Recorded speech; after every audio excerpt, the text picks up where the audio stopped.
understand there's a creative part of you that lives in the moment. That's the part of you that's creating and having a great time. And here's where people get caught up. They go, well, is that the universe? Or is it God? Or is it your instincts? I don't know. You should be able to say all of them. That thing doesn't matter. People get so caught up in arguing about that crap that they miss the point. They miss the growing. It doesn't matter what the hell it is. Connect with that place.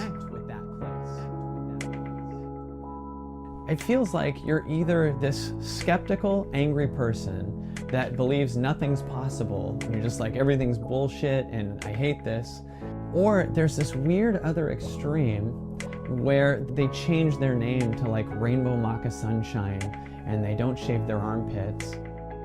I'm not experiencing what they're experiencing, so this isn't judgment. But like, what about all the people in the world that just want to do more with their life?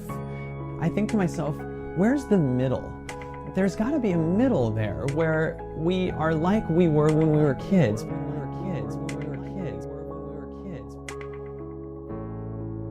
You are what you love and not what loves you. If you really break that down, what that means is when we were kids, all we did was played. We literally just played and we did what we loved to do. We created. We were drawing all day. We were singing all day. We didn't care what people thought about us or what our ex-girlfriend was doing. We didn't even care about that stuff, or who are we going to get to date us, or what's the boss think at the company. We just did what we loved to do. We created and we played all day, literally all day. And we pretended that we were certain people that we wanted to be when we grew up. We pretended we were firemen or a DJ or a comedian or a famous singer. And we just did that. It was going from in to out. Our creativity was what was running us. It was going from in to out. It was going from in to out. It was going from out. And as time goes on, we learn from society we can't do stuff. And kind of society turns us into a consumer. We've been conditioned to move to a place of what loves us, and almost every decision we make now is based on what other people think about us. If you go on a date with someone you really like, you're going, I want this person to like me. So you're saying this person completes me. So you're really saying I'm incomplete without this person. You're going to be insane on the date. And that's why we're in fear. Because we're running around going, oh man, I hope this thing goes this way. I hope I get this job. I hope this person likes me. Oh, what if I don't get rent paid, blah, blah, blah. If you're under the illusion that these things outside of you are what complete you, you will always be a victim. Because everything has to change to make you happy. So you're dependent on that. And you're moving from a place from out to in. When you were a kid, you weren't sitting there managing fake lists and hoping you had as many customers as possible. You were working on you. And that same mentality exists in the people who are the greatest at what they do.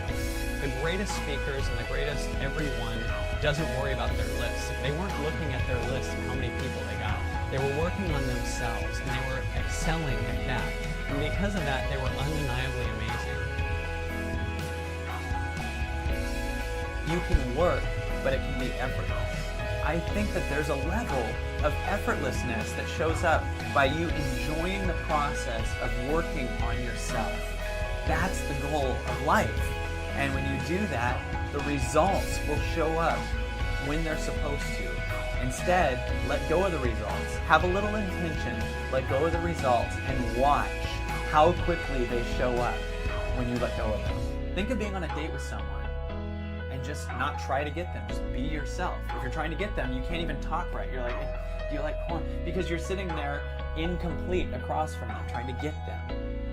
Our job is to be ourselves and not think that something outside of us completes us.